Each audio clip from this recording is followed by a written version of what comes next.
The 38th parallel was never meant to be a permanent border. It was a line drawn on a National Geographic map in a Pentagon corridor on the night of the 10th of August, 1945, by two American colonels working under the pressure of a Soviet advance into Manchuria. One of them was Dean Rusk, who would later become Secretary of State. They had 30 minutes to divide a peninsula they had never visited. By the spring of 1951, that hasty pencil mark had become the most heavily contested ground on Earth. The Imjin River runs roughly parallel to that parallel, some 25 miles north of Seoul, cutting through the Korean landscape in a series of sharp meanders before emptying into the Han estuary. For the United Nations Command, the Imjin was the last natural defensive obstacle before the South Korean capital. Lose the river line, and Seoul would fall for the third time in less than a year. The city had already changed hands twice, captured by North Korean forces in June 1950, recovered by MacArthur's Incheon landings in September, lost again to Chinese intervention on the 4th of January 1951, and retaken on the 14th of March. Whitehall regarded a fourth loss as politically catastrophic. The British contribution to the Korean War was substantial but often forgotten in the shadow of American numerical superiority. The War Office had committed the 29th Independent Infantry Brigade Group, drawn together from regular battalions and reservists recalled under the Army Reserve Act of 1950. The brigade comprised the First Battalion, the Gloucestershire Regiment, the First Battalion, the Royal Northumberland Fusiliers, the 1st Battalion, the Royal Ulster Rifles, and the 8th King's Royal Irish Hussars, equipped with Centurion Mark III tanks. Supporting arms included the 45th Field Regiment, Royal Artillery, with 25-pounder guns and a Belgian battalion attached for operational purposes. The brigade had arrived at Busan in November 1950 aboard the troopship Empire Hallidale. Many of the men were national servicemen, 18 and 19 years old, who had been told they were going to a police action. By April, they had endured the bitter Korean winter, where temperatures on the high ground dropped to minus 30 degrees Celsius, freezing rifle bolts and turning Bren gun lubricant into wax. They had also learned, at considerable cost, that the Chinese People's Volunteer Army was not the peasant rabble described in early intelligence summaries from Tokyo.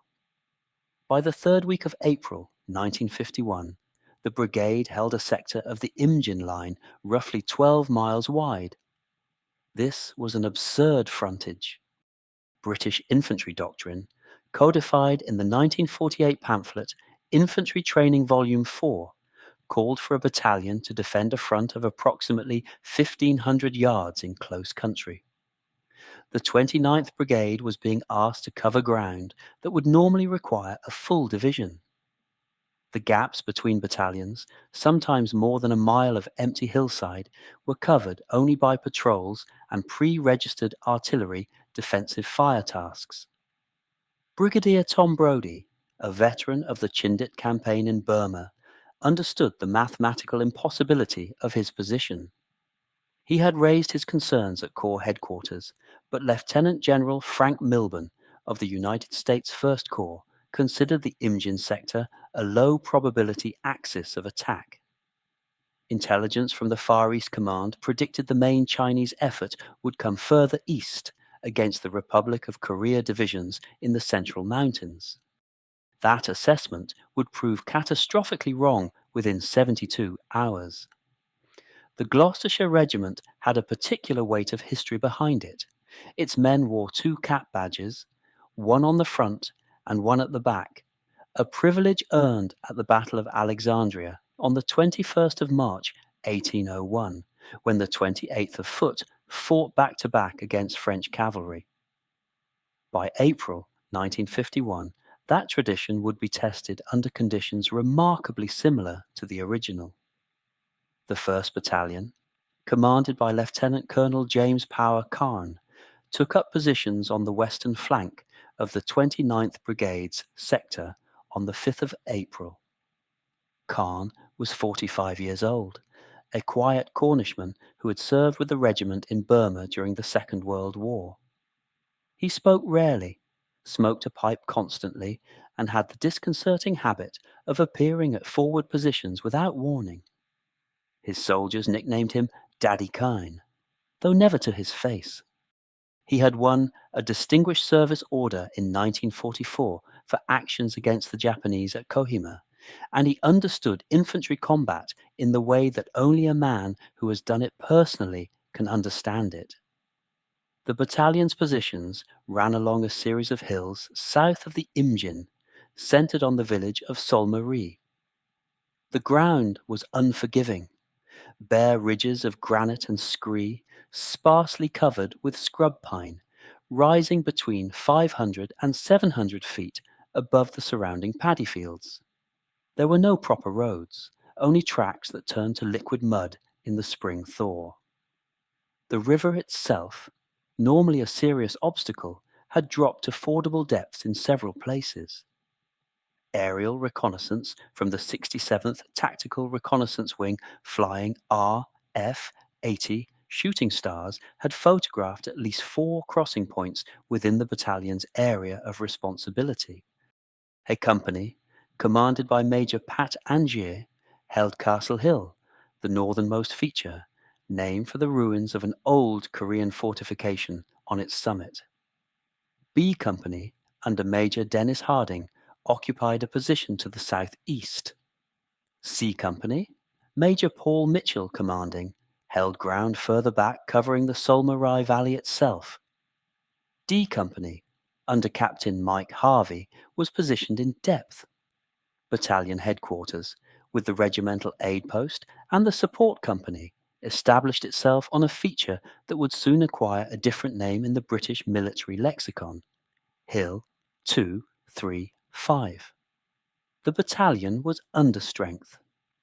Establishment for a British infantry battalion in 1951 stood at approximately 770 all ranks. The Glosters at the Imjin numbered something between 622 and 650, depending on which return one consults from the war diary held at the National Archives in Kew under reference WO281/866. Sickness, leave, and unfilled vacancies accounted for the shortfall. Each company therefore mustered around 100 men rather than the establishment 120. Their weapons were standard for the period. The rifle was the Lee Enfield No. 4 Mark I, bolt action, chambered for the .303 round, accurate to 600 yards in the hands of a competent shot. Section automatic firepower came from the Bren light machine gun, also in .303, fed from 30-round magazines, but typically loaded with 28 to prevent spring fatigue. Each platoon possessed a 2-inch mortar for illumination and smoke. At company level, the 3-inch mortar provided indirect fire to about 2,500 yards. The Vickers medium machine guns of the support company added sustained fire capability. Communications relied on the number 88 wireless set at platoon level, notoriously unreliable in the Korean hills, where granite outcrops blocked signals and the spring rains shorted out batteries within hours. Marshal Peng Dehuai had been planning the 5th phase offensive since the end of February. He was a peasant son from Hunan province, 52 years old, with a face like a clenched fist and a reputation for ruthless competence. He had commanded communist forces against the Japanese, against Chiang Kai-shek's nationalists, and now against the United Nations. Mao Zedong had personally appointed him commander of the Chinese People's Volunteer Army in October 1950. Peng's headquarters, located in a network of caves near Kunuri, communicated with Beijing by wireless using a one-time pad cipher that British signals intelligence at the government communications headquarters in Eastcote had only partially broken. The offensive was Mao's response to a strategic anxiety. American forces under General Matthew Ridgway had recovered from the disasters of the previous winter and were advancing methodically northward in what they called Operation Rugged.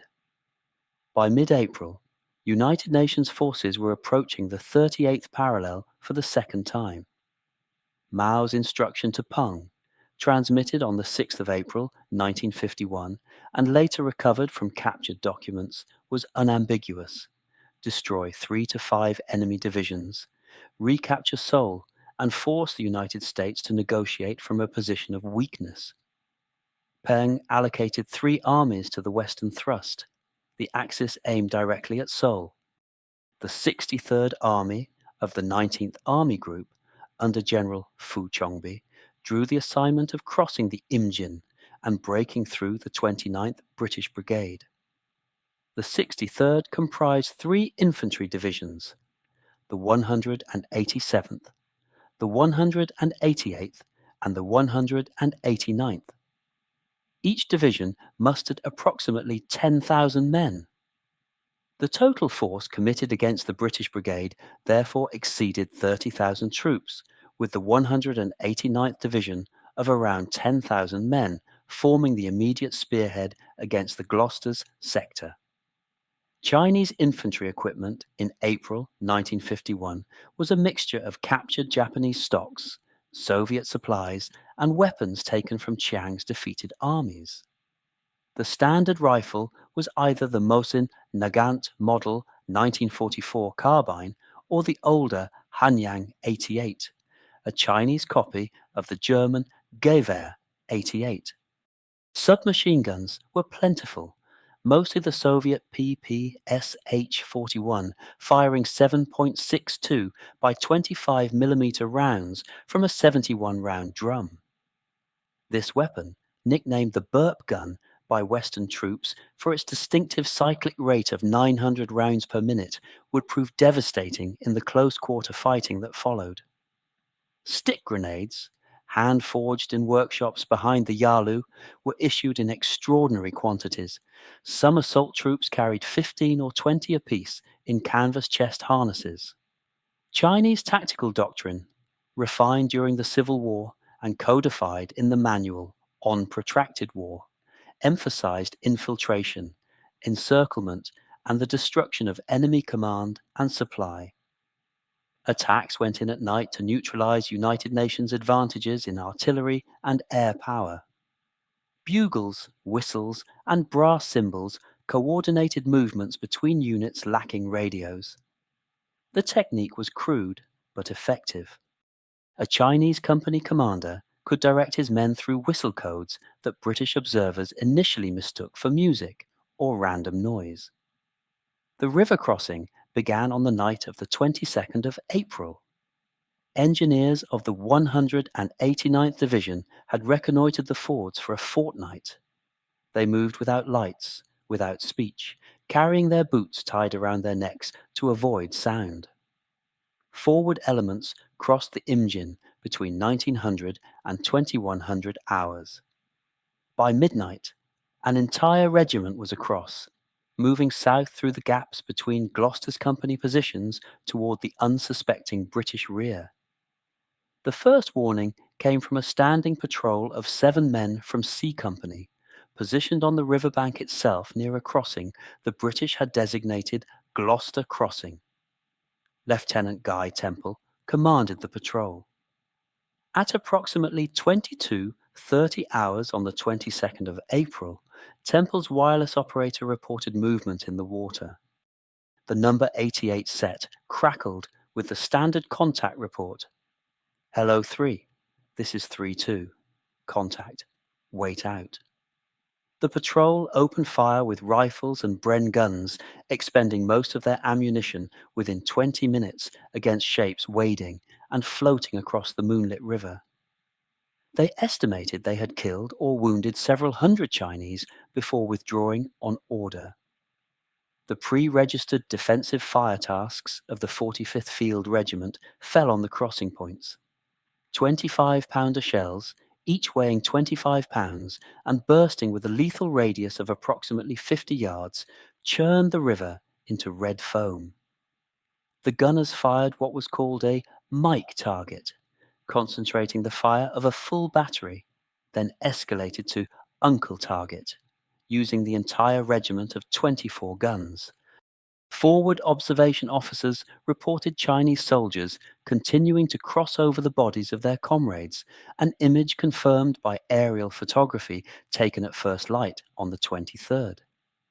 Castle Hill received the weight of the first major assault shortly after midnight.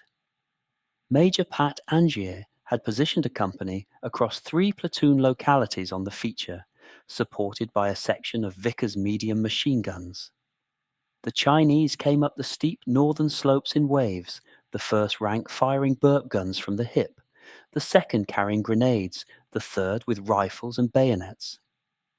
The British had spent 2 weeks improving the position, digging in below ground level and constructing overhead cover from pine logs and earth-filled ammunition boxes. The work paid for itself in the first hour. Lieutenant Philip Curtis commanded No. 1 platoon on the forward slope. Curtis was 25, a regular officer who had been seconded to the Glosters from the Duke of Cornwall's light infantry.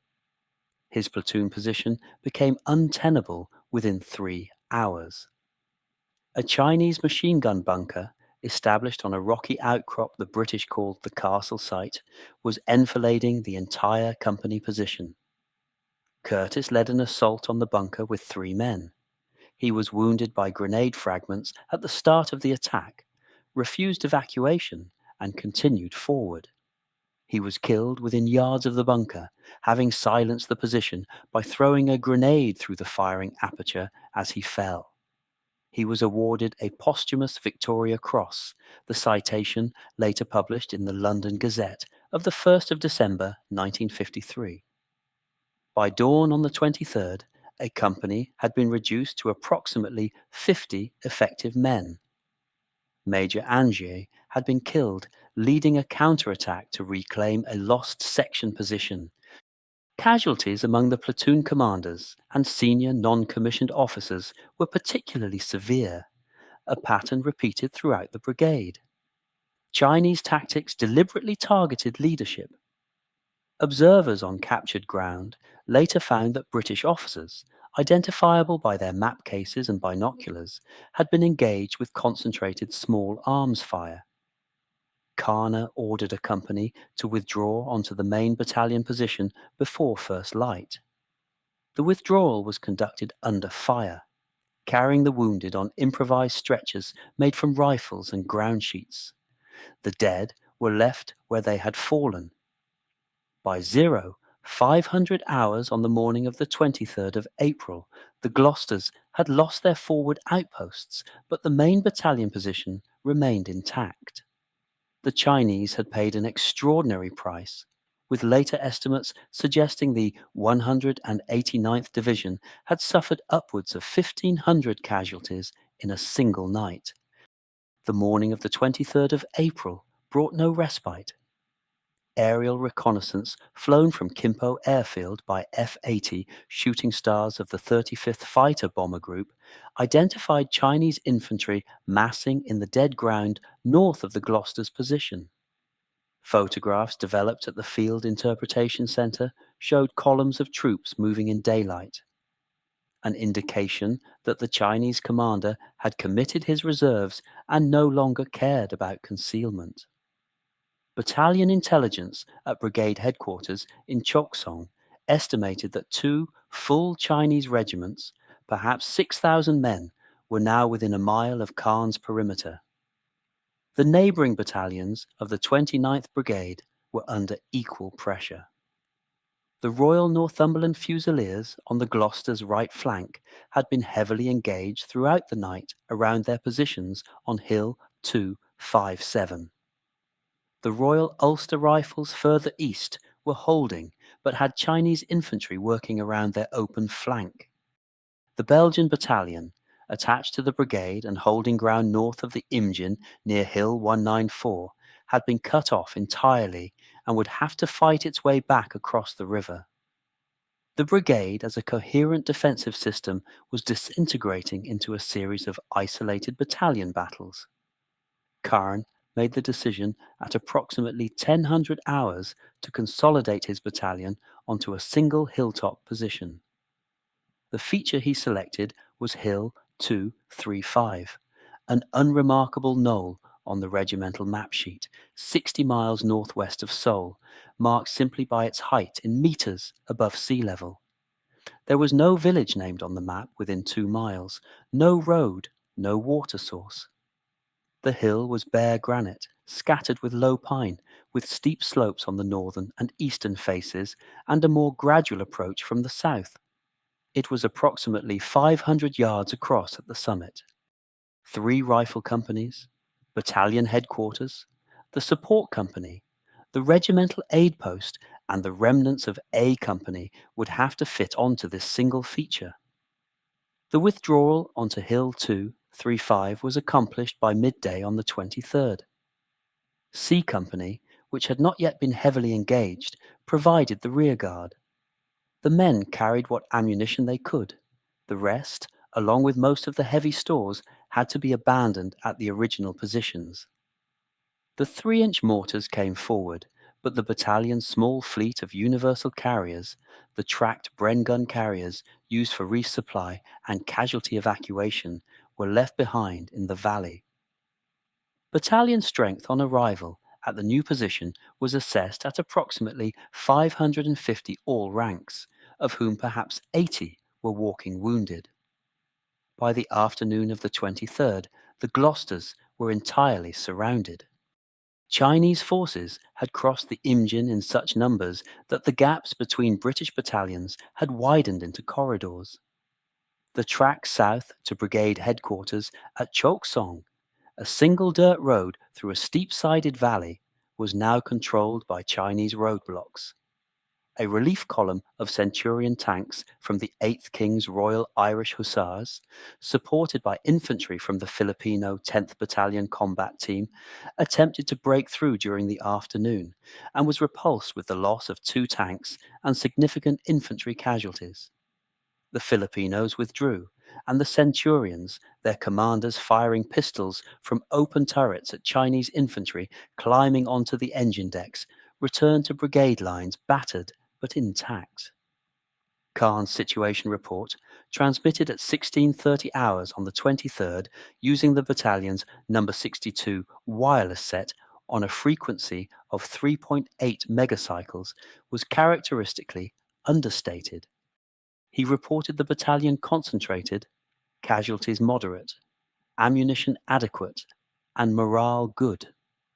He did not mention encirclement. Brigadier Tom Brodie's command post at Choksong was a tented headquarters in a dry streambed, protected by sandbags and camouflage netting. From this position, on the morning of the 24th of April, 1951, he conducted one of the most consequential conversations in modern British military history.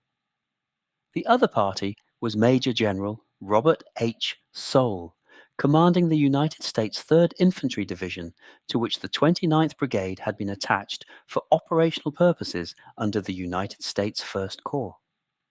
The conversation was conducted by field telephone using a wired line that had remained, against expectation, intact. Brodie reported on the Glosters situation. His exact words, recorded later by his brigade major Anthony Farrar Hockley in the latter's memoir, The Edge of the Sword, were that things are pretty sticky down there. Farrar Hockley would himself become a prisoner of war within 48 hours and would record the exchange from memory after his release in 1953. Brodie meant, in the understated idiom of the British regular officer, that the battalion was in mortal danger and required immediate relief. Soule, an American officer who had commanded a regiment in Italy during the Second World War, did not understand. In American military English, sticky implied difficulty but not crisis. A unit in genuine danger would be described as in extremis or critical. Soule reported up the chain to General Frank Milburn at First Corps headquarters that the British position was challenging but stable. Milburn, in turn, allocated relief resources accordingly. The misunderstanding has been examined in numerous post-war analyses, including the official British history, British Forces in the Korean War, published by the British Korean Veterans Association, and a Staff College paper of 1968 that examined Anglo-American command and control failures in joint operations. The truth was that by midday on the 24th, the Glosters had endured 40 hours of continuous combat. They had repelled at least 7 major assaults. Ammunition for the .303 weapons was running low, with riflemen down to fewer than 50 rounds each. The 3-inch mortars had fired off most of their high explosive ammunition and were now restricted to firing on identified targets only. Water had become a serious concern. The only stream within the perimeter was within Chinese small arms range, and resupply by airdrop had failed when canisters fell outside the position. A second relief attempt was mounted on the 24th, this time involving a composite force of Centurions from C Squadron of the 8th Hussars, the First Battalion of the Royal Northumberland Fusiliers, and supporting Filipino infantry. The relief column moved north up the Choksong-Solmarie track at 0800 hours. It was ambushed at a feature called Hill 148, where Chinese infantry had emplaced anti-tank guns captured from American forces during the previous winter's withdrawals. 2 more Centurions were knocked out. The infantry took heavy casualties from machine gun fire on commanding ground above the track. By midday, the relief force had been forced to withdraw a second time, having advanced no closer than 3 miles from the Glosters' position. Carne was informed by wireless at approximately 1400 hours that no further relief attempt would be made. Brigade headquarters offered him the option of attempting a breakout to the south. Carne declined. The battalion had over 100 wounded who could not be moved. To break out would be to abandon them. He reported that he intended to hold his position and asked for an air resupply drop of small arms ammunition. The drop, attempted that afternoon by C-119 flying boxcars of the 315th Air Division, again missed the perimeter. The night of the 24th into the 25th of April was the worst the Glosters experienced. Chinese forces, having brought up their own artillery and heavy mortars, began a systematic bombardment of Hill 235 at approximately 2000 hours. The shelling was inaccurate by Western standards, but persistent. Slit trenches collapsed. The regimental aid post, established in a shallow re-entrant on the southern slope under the command of the medical officer, Captain Bob Hickey, took a direct hit shortly before midnight, killing 2 of the wounded and injuring a stretcher-bearer. Chinese infantry assaults resumed at 2200 hours and continued with brief intermissions until first light. The pattern was always the same. Bugle calls from the dead ground below the position, whistles signalling the start lines, then waves of infantry climbing the slopes through their own mortar and machine gun fire. The Glosters had registered every approach with their 3-inch mortars, and the surviving mortar crews, reduced to 2 functional tubes by dawn, fired until their base plates cracked from sustained recoil. Captain Mike Harvey of D Company would later report that he had seen Chinese soldiers reach the British wire so densely packed that grenades thrown amongst them produced casualties in double figures from a single explosion. By 0400 hours on the 25th of April, ammunition was effectively exhausted. The Vickers machine guns had fired off the last of the belted .303. The Bren gunners were down to single magazines. Some men had fixed bayonets and were holding rocks to throw. Carne moved among the positions during the night, walking upright between trenches in apparent disregard of the fire. His Batman, Private Sam Mercer, recalled in a 1978 oral history recorded for the Imperial War Museum that the colonel carried only his pistol and a walking stick. It was during this final night that Drum Major Philip Buss performed the act that has entered British regimental memory. Buss, who had served with the regiment since 1936 and was responsible for the battalion's bugle calls in barracks, had brought his bugle on operations against standing orders. With the chaplain, the Reverend Sam Davies, he climbed to a position near battalion headquarters as the Chinese assaulted at dawn and played a series of British Army bugle calls: Reveille, Long Reveille, the cookhouse call, the officer's dress for dinner call, and the calls of every regiment serving in Korea. The sound, audible across the Chinese lines as well as the British, reportedly caused a momentary pause in the assault. Whether this is precisely what occurred, or whether it has been somewhat polished by retelling, the bugle survives in the Regimental Museum at Gloucester to this day. Carne held a final officers' conference at 0630 hours on the 25th.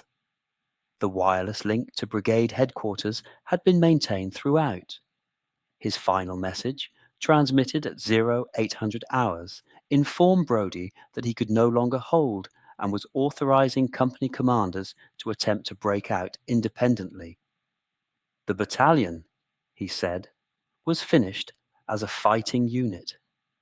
He himself, with battalion headquarters, the wounded, and most of A, B, and C companies, would remain on the position until overrun.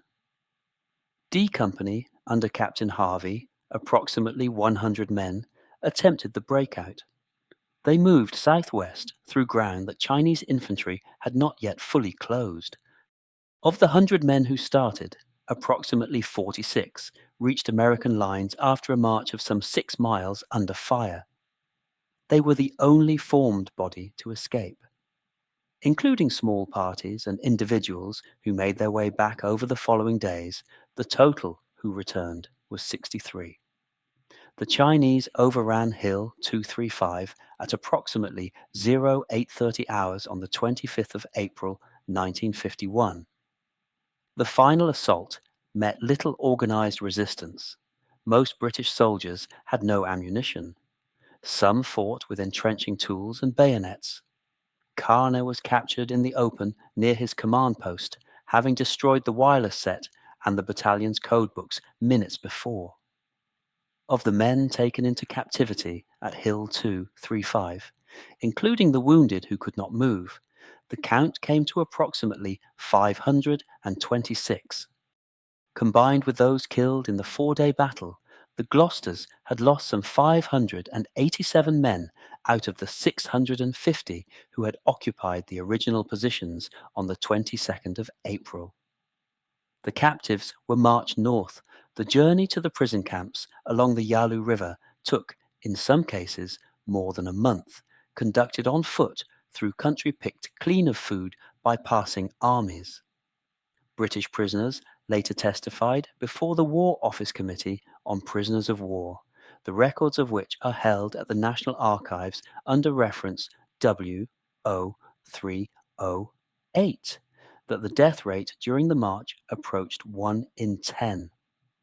Captain Bob Hickey, the medical officer, refused offers of separate treatment and walked with his wounded, several of whom he kept alive through improvised treatment using captured Chinese medical supplies and boiled rainwater. Camp 2 at Pyeongtaung, on the south bank of the Yalu, became the principal location of British detention. Conditions during the first winter of 1951 to 1952 were severe. Rations consisted primarily of sorghum and millet, supplemented occasionally by soya beans. Men accustomed to British Army diet lost between 2 and 4 stone in weight within months. Tuberculosis, dysentery, and frostbite were endemic. Carne, identified by his captors as the senior officer present and a focus of resistance, was kept in solitary confinement for 19 of the 28 months of his captivity. He survived by carving a Celtic cross from a stone with a nail. The cross is now displayed at Gloucester Cathedral. Political indoctrination, what the British prisoners called brainwashing, was systematic. Lectures by Chinese political officers ran for hours. Voluntary cooperation was rewarded with extra food and tobacco. The vast majority of the Glosters refused to cooperate and accepted the consequences. The chaplain, Sam Davies, organised secret religious services. Anthony Farrar Hockley, the brigade major captured separately, made 4 escape attempts and was tortured on each recapture. His account, published in 1954 under the title The Edge of the Sword, remains a primary source for the experience. The armistice at Panmunjom on the 27th of July 1953 brought release. The repatriation, conducted under Operation Big Switch between August and December 1953, returned the surviving Glosters to British control at Freedom Village near the demilitarized zone.